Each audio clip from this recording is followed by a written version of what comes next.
Hello students, आज हम 9वीं कक्षा के दूसरे चैप्टर बहुपद की प्रश्नावली 2.4 के क्वेश्चन हल करना सीखेंगे।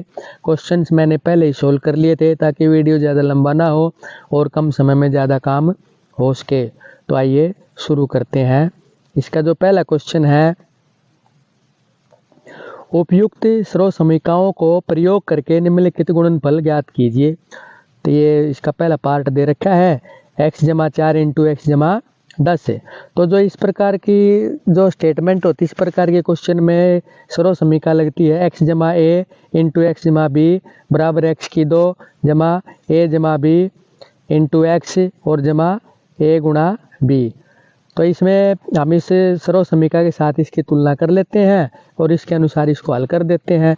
तो यहाँ पे हो जाता है एक्स की 2 जमा ए जमा बी, तो 4 जमा 10 यहाँ पे 14 हो जाता है गुणा में एक्स, तो 14x हो जाता है और जमा ए बी की गुणा है जो, और 4 गुणा 10 यहाँ पे 40 हो जाता है। तो ये हो जाता है एक्स की 2 जमा 14x जमा 40। इसका जो अगला पार्ट है, x जमा 8 इंटू एक्स घटा 10 है। तो इसको भी हम इसी स्रोत समीकरण के अनुसार हल कर देंगे। x की 2 हो जाएगा, x गुणा में x की 2 जमा a जमा b इंटू एक्स। तो a 8 और यानी a की जगह 8 है और b की जगह घटा 10 है। जब हम इनको जोड़ेंगे तो घटा का 2 बचेगा हमारे पास में, और गुणा में x और घटा हो जाता है यहाँ पे 8 गुणा घटा 10 घटा 80 हो जाते हैं। यानी a b की जो गुणा होती है वो यहाँ पे हम लिख देंगे घटा 80 हो जाए, क्योंकि 8 जमा का और 10 घटा का है, तो जमा और घटा गुणा यहाँ पे घटा की हो जाती है, यानी घटा 80। तो हमारे पास आ जाता है x की 2 घटा 2x घटा 80। अब इसका अगला पार्ट है 3x जमा 4 इंटू 3x घटा 5। तो यहाँ पे हम इसको भी इसी स्रोत समीकरण के अनुसार हल कर देंगे। x की जगह है यहाँ पे 3x और a की जगह है 4 और b की जगह है घटा का 5। तो इसको हम हल कर देते हैं इसी स्रोत समीकरण के अनुसार। x की 2, तो x की 2 में आएगा यहाँ पे 3x की 2 हो जाएगा जमा a जमा बी एक्स। तो 4 में हम घटा 5 जोड़ेंगे तो हमारे पास घटा का 1 आता है, 4 जमा घटा 5 इंटू एक्स की जगह क्या हो जाएगा 3x और जमा ए बी, तो a की जगह 4 है और b की जगह घटा 5 है। जब हम इसको आगे हल करते हैं तो ये आ जाता है 3x का वर्ग हो जाता है 9x की 2 और यहाँ पे घटा का 1 बचता है। घटा 1 के 3x के साथ गुणा करेंगे तो ये आ जाता है घटा का 3x और 4 और घटा 5 की गुणा करते हैं तो ये आ जाता है घटा का 20।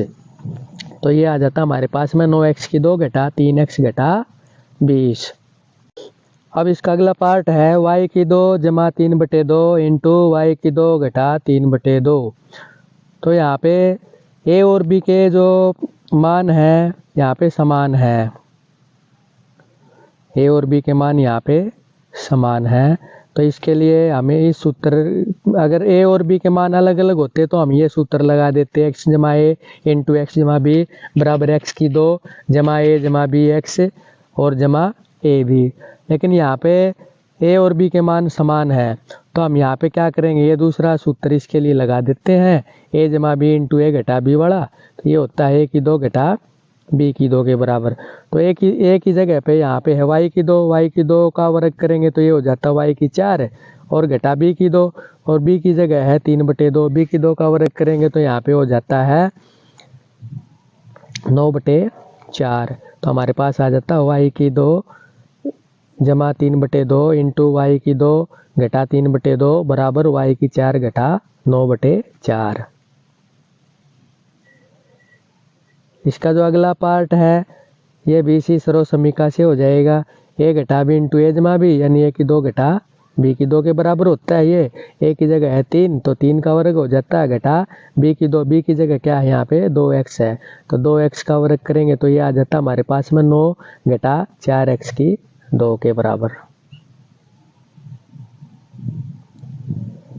अगला क्वेश्चन है इसका, सीधे गुणा किए बिना निम्नलिखित गुणनफलों के मान ज्ञात कीजिए। तो सीधे गुणा किए बिना हमने इनको निकालना है, यानी स्रोत समीकरण का प्रयोग करके। तो इसका पहला पार्ट है 103 गुणा 107। तो 103 को हम लिख सकते हैं 100 जमा 3 और 107 को लिख सकते हैं 100 जमा 7। तो ये हमारे पास बन जाता है एक्स जमा ए इंटू एक्स जमा बी बराबर एक्स की 2 जमा बी एक्स जमा ए बी वाला जो सूत्र है उसके अनुसार हम इसको हल कर देते हैं। तो एक्स की जगह यहाँ पे है 100, तो एक्स की 2 करेंगे यानी 100 की 2 कर देंगे। जमा बी, ए की जगह 3 है और बी की जगह 7 है, तो 3 और 7 को हम यहाँ पे जोड़ देते हैं, गुणा एक्स की जगह यहाँ पे 100 है। और जमा ए बी, ए की जगह 3 और बी की जगह 7। इसको हम इस सर्व समीकरण में इस सारे मानों को इनको रख देते हैं और इनको हल कर देते हैं। इसको हल करने के बाद हमारे पास आ जाता है 100 का वर्ग हो जाता है 10,000, और ये 3 और 7 को जोड़ेंगे 10 और 100 की गुणा 1000 हो जाती है, और 3 और 7 की गुणा यहाँ पे 21 हो जाती है। तो ये आ जाता है हमारा 11,021 के बराबर। इसी प्रकार जो इसका अगला पार्ट है 95 गुणा 96, तो 95 को हम 100 घटा 5 लिख सकते हैं और 96 को 100 घटा 4 लिख सकते हैं, या इसको हम 90 जमा 5 और 90 जमा 6 भी लिख सकते हैं। तो ये हमने यहाँ पे लिख लिया है। अब ये जो मान है इसे सर्व समीकरण के अंदर यहाँ पे रख देते हैं, तो ये हो जाता है x की 2, तो x की जगह यहाँ पे है 100 की 2 जमा a जमा b घटा 5 और घटा 4, यानी इनको हम जोड़ लेंगे यहाँ पे, और गुणा x की जगह 100 है, जमा ए बी यानी a की जगह घटा 5 और b की जगह घटा 4, इनकी हम यहाँ पे गुणा कर देते हैं। इसको हल करने के बाद आ जाता है 100 का वर्ग हो जाता है 10,000, और ये आ जाता है घटा का 9, घटा 9 की 100 के साथ गुणा करेंगे आ जाता है 900, और घटा 5 की घटा 4 के साथ गुणा करते हैं तो ये आ जाता है जमा का 20, और इसको हल करते हैं तो हमारे पास ये आ जाता है 9120 के बराबर।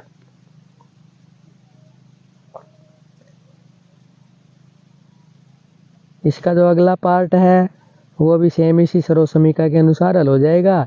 104 गुणा 96, तो 104 को हम लिख सकते हैं 100 जमा 4, और 96 को लिख सकते हैं 100 घटा 4, तो ये बन जाता है ए जमा बी इंटू ए घटा बी, यानी ए की 2 घटा बी की 2 का सूत्र लग जाएगा।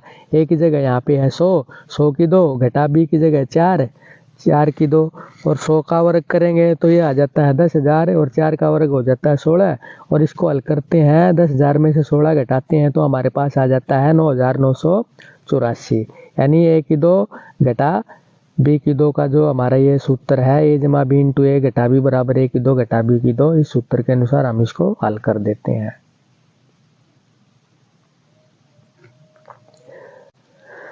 अब इसका अगला क्वेश्चन है उपयुक्त सर्व समीकरण प्रयोग करके निम्नलिखित का गुणनखंडन कीजिए। इसका पहला पार्ट दे रखा है 9x की 2 जमा 6xy जमा y की 2, तो हम इसको यह जो सूत्र होता है इस सूत्र के अनुसार इसको लिख लेते हैं। a जमा बी स्क्वायर बराबर a स्क्वायर जमा 2ab जमा बी स्क्वायर। तो इसको इसके अनुसार जब हम लिखते हैं तो a स्क्वायर करेंगे तो यहाँ पे 9x की 2 को हमें 3x की 2 लिख सकते हैं यहाँ पे, और y की 2 को हम y की 2 यहाँ पे लिख सकते हैं। और जो बीच वाला पद है इसको हमने नहीं देखना है, इसको हम सर्व समीकरण के जो सूत्र है इसके अनुसार लिख देते हैं। जमा 2 a की जगह यहाँ पे 3x लिख देते हैं और b की जगह y लिख देते हैं। जब हम इसको हल कर देते हैं तो बीच वाले पद के बराबर ही आएगा। तो हमारा ये हो जाता है 3x जमा y का वर्ग यानी स्क्वायर, यानी a जमा बी स्क्वायर के बराबर होता है ये। तो ये आ गया हमारा 3x जमा y इंटू 3x जमा y।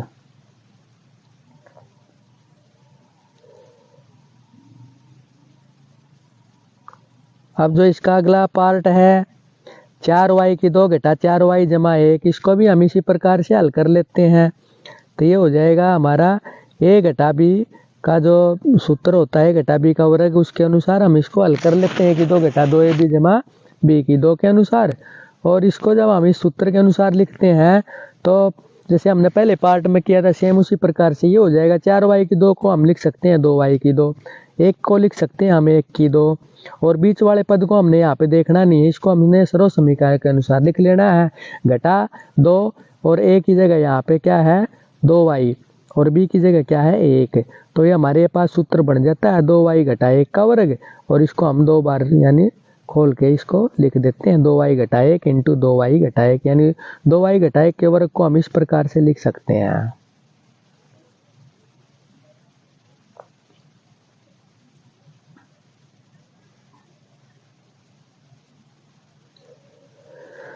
अब जो इसका अगला पार्ट है ये भी ऐसे ही हो जाएगा, एक हो जाएगा a की 2 घटा b की 2।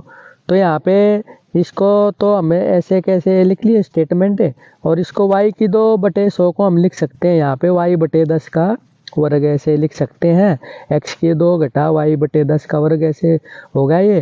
तो अब इसको हम लिख देते हैं कि 2 घटा b की 2 का जो सूत्र है उसके अनुसार हल कर देते हैं। a की 2 घटा b की 2 बराबर a जमा b इंटू a घटा b। a की जगह x है और b की जगह यहाँ पे y बटे 10 है, तो a जमा b इंटू a घटा b। a की जगह x और b की जगह y बटे 10। तो हमारे पास ये आ जाता है x जमा y बटे 10 इंटू x घटा y बटे 10।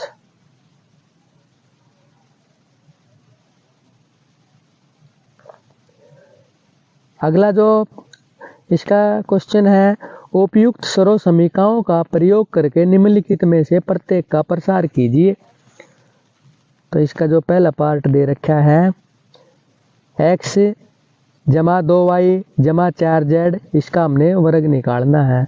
अब देखिए इसमें हमने जो अगर यहाँ पे 2 पद अगर दे रखे होते हैं तो उसको तो हम निकालते हैं a की 2 जमा b की 2 जमा 2ab के सूत्र के अनुसार। अब यहाँ पे 3 पद दे रखे हैं तो जैसे हमने a जमा b का वर्ग का सूत्र के अनुसार निकालते हैं, सेम उसी प्रकार से इसको भी खोल लेते हैं। इसमें 3 पद हो जाते हैं, उसमें 2 पद थे। तो इसको जब हम हल करते हैं तो हमारे पास ये आ जाता है a की 2, a की जगह यहाँ पे x है, जमा b की 2, b की जगह 2y है, जमा c की 2। जब 2 पद थे तो हम वहाँ पे a की 2 जमा b की 2 जमा 2ab लेते हैं। यहाँ पे 3 पद है तो a की 2 जमा b की 2 जमा c की 2, ये जो सर्व समीकरण यहाँ लिख रखी है इसके अनुसार हम इसको हल कर लेते हैं। यानी a की 2 जमा b की 2 जमा c की 2, यहाँ पे हो गया 2ab जमा 2bc जमा 2ca। तो इसको हम इस सूत्र के अनुसार लिख लेते हैं। a की 2, a की जगह x है, x की 2 जमा b की 2, b की जगह y है, 2y है तो 2y की 2 हो गया, जमा c की 2, c की जगह 4z है तो 4z की 2 हो गया, जमा 2ab जमा 2a, a की जगह x और b की जगह 2y, जमा 2bc, b की जगह 2y है और c की जगह 4z है, जमा 2ca, c की जगह 4z है और a की जगह x है। तो हम इसको इसके अनुसार हल कर लेते हैं और ये हमारा आ जाता है। इसको हल करने के बाद x की 2 जमा 2y का वर्ग करेंगे तो यहाँ पे 4y की 2 हो गया, 4z की का वर्ग करेंगे तो 16z की 2 हो गया, 2x इंटू 2y करेंगे तो ये आ जाता है 4xy। इसी प्रकार ये आ जाता है 2 गुणा 2 गुणा 4 यानी 16yz, और ये आ जाता है 2 और 4 की गुणा 8 और zx। तो ये हमारे पास ये आ जाता है। अब ये अगर सूत्र याद नहीं तो सूत्र बनाने के लिए हम क्या करते हैं, जैसे a b और c इस प्रकार से होते हैं तो पहले हम इनको साइक्लिक ऑर्डर में लेते हैं। जैसे 2ab किया हमने, 2ab के बाद में 2bc लिया, bc लेने के बाद में 2ca, ऐसे ले लेते हैं हम इनको, तो ये हमारा सूत्र भी बन जाता है। अगला जो इसका पार्ट है वो भी सेम इसी प्रकार से हम इसको सूत्र के अनुसार हल कर देते हैं। तो ये दे रखा है 2x घटा y जमा z इसका वर्ग। तो इसको जब हम खोल लेंगे तो उसी प्रकार से कर देते हैं। a की 2, a की जगह 2x है, b की 2, b की जगह घटा y है, जमा c की 2, c की जगह z है, और जमा 2ab 2x गुणा घटा का y है, जमा 2bc, तो b की जगह घटा y है और c की जगह z है, जमा 2ca, c की जगह z है और a की जगह 2x है। तो हम इसको इसी प्रकार से लिख लेते हैं और उसके बाद इसको हल करके लिख देते हैं। यानी 2x का वर्ग करेंगे तो 4x की 2 हो जाता है, घटा y का वर्ग करेंगे तो y की 2 हो जाता है, ये z की 2, ये 2 गुणा 2 4, और घटा का निशान है तो घटा का 4xy हो जाता है। यहाँ भी घटा का निशान है तो घटा का 2yz हो जाता है। यहाँ पे 2 गुणा 2 4 zx के बराबर ये आ जाता है। अगला जो इसका पार्ट है उसको भी इसी प्रकार से सर्व समीकरण से हम हल कर देते हैं। तो ये हो जाता है ए की 2 ए की जगह है घटाकर 2x, बी की जगह है 3y, सी की जगह है 2z। तो इसको हम हल कर देते हैं। जमा 2ab 2 गुणा घटाकर 2x गुणा 3y, जमा 2bc 2 गुणा 3y गुणा 2z, जमा 2ca, तो c की जगह यहाँ पे 2z है और a की जगह घटाका 2x है। यानी अगर इस प्रकार से भी लिखते हैं ए बी सी, पहले 2ab लिया, उसके बाद में 2bc लिया, फिर उसके बाद जो बच जाता है 2ca, इनको ले लेते हैं।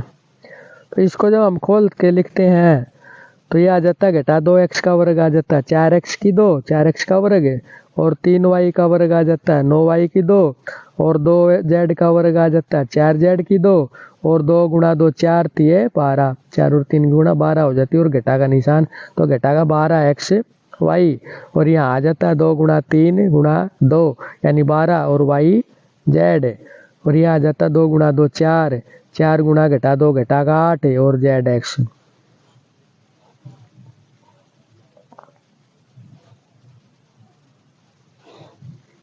अब जो इसका अगला पार्ट है 3a घटा 7b घटा c का वर्ग, तो इसको भी हम इसी के सूत्र के अनुसार हल कर देते हैं। a की 2 a की जगह है 3a, 3a का वर्ग, जमा b की 2 b की जगह है 7b घटागा, तो इसको हम लिख देते हैं c की जगह लिख देते हैं घटागा c, यानी a की 2 जमा b की 2 जमा c की 2, जमा 2ab a की जगह है 3a और b की जगह घटागा 7b, और जमा 2bc b की जगह घटागा 7b और c की जगह घटागा c, जमा 2ca c की जगह घटागा c और a की जगह 3a।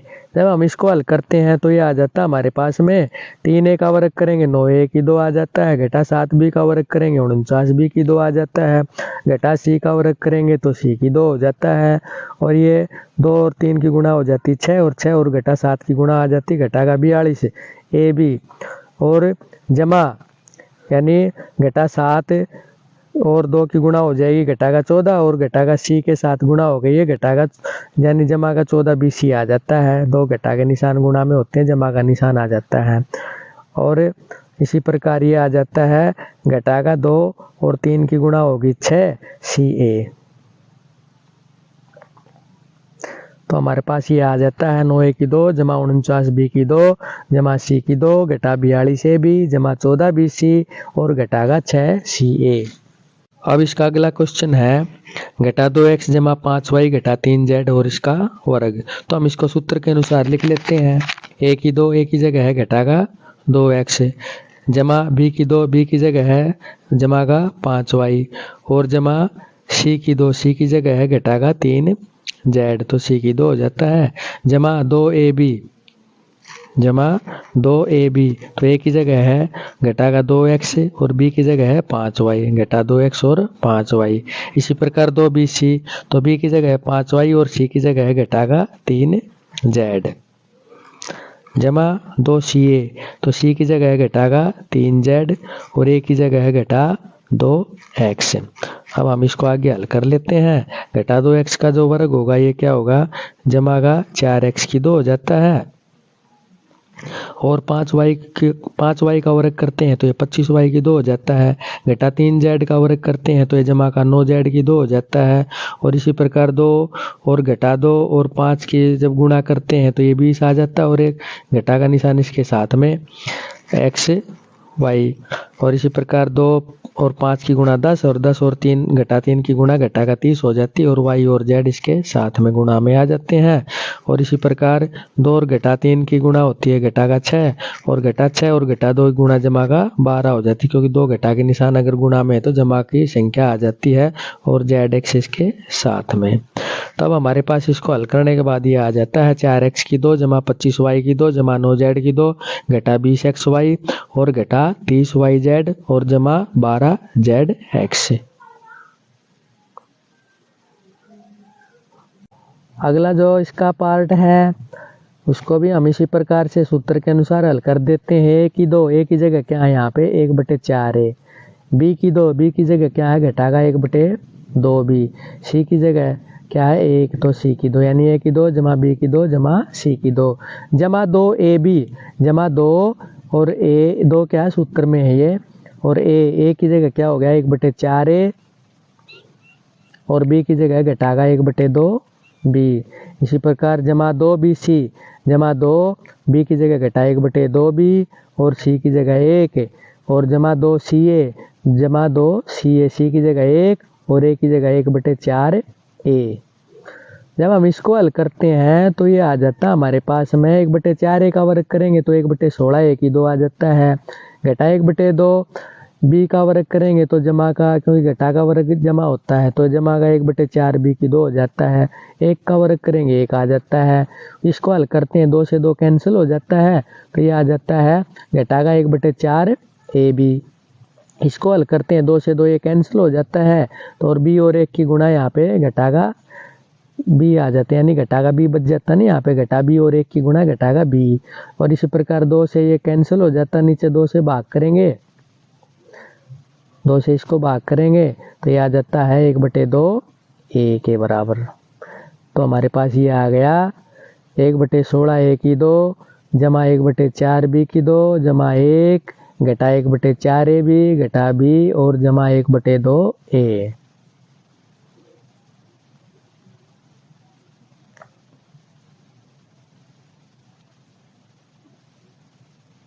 अब इसका अगला क्वेश्चन है गुणन खंडन कीजिए। इसका पहला पार्ट है 4x की 2 जमा 9y की 2 जमा 16z की 2 जमा 12xy घटा 24yz और घटा 16xz।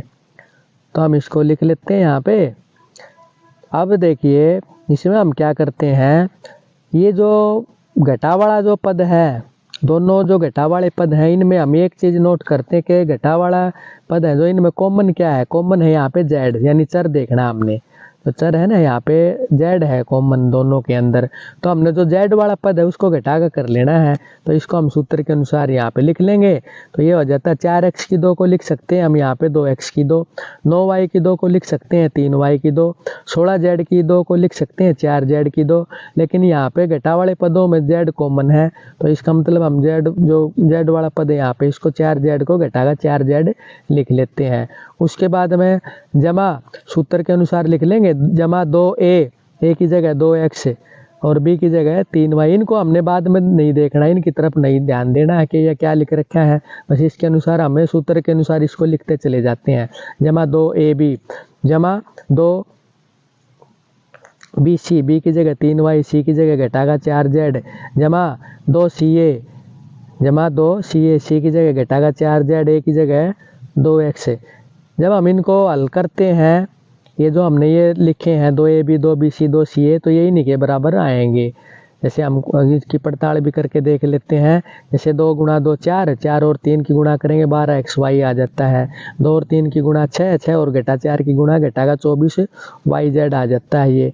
और इसी प्रकार ये 2 और घटा 4 की गुणा करेंगे घटागा 8 और 2 की गुणा करेंगे घटागा 16 और z x या xz आ जाता है ये हमारा। तो उसके बाद में ये हमारा सूत्र के अनुसार बन जाते हैं, यानी a जमा b जमा c का वर्ग, यानी c की जगह हमने घटाका 4z लिखना है। तो ये हमारा सूत्र के अनुसार बन जाता है और इसको हमें वर्ग को हम 2 बार यहाँ पे इस प्रकार से लिख सकते हैं, यानी 2x जमा 3y घटा 4z इंटू 2x जमा 3y और घटा 4z।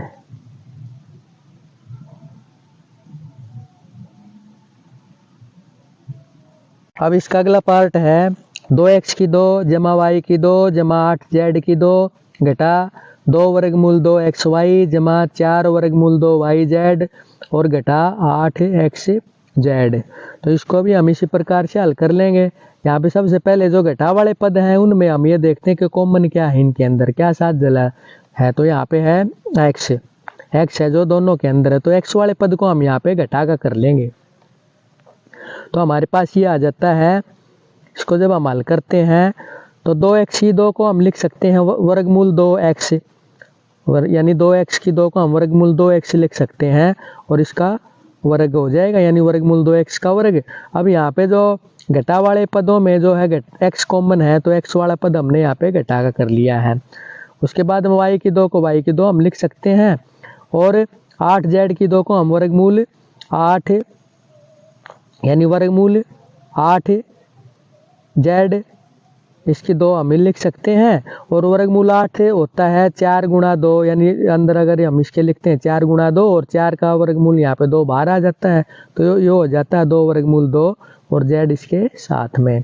तो 2 वर्गमूल 2 z की 2 और जमा, अब इनकी तरफ हमने ध्यान नहीं देना कि या क्या लिख रखा है, बस हमने सूत्र के अनुसार इसको लिख लेना है। जमा 2a, a की जगह क्या है घटा का वर्गमूल 2x और b की जगह क्या है y, जमा 2bc, तो b की जगह है y यहाँ पे और c की जगह है 2 वर्गमूल 2z, जमा 2ca, जमा 2ca, c की जगह 2 वर्गमूल 2z है और a की जगह है घटा का वर्गमूल 2x।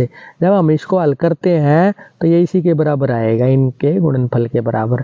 तो हमारे पास ये सूत्र बन गया, वर्गमूल 2x घटा का यानी घटा वर्गमूल 2x जमा y और जमा 2 वर्गमूल 2z इसका वर्ग, और इसको हम 2 बार यहाँ पे लिख लेते हैं, यानी वर्ग को हम 2 बार इस प्रकार से लिख सकते हैं।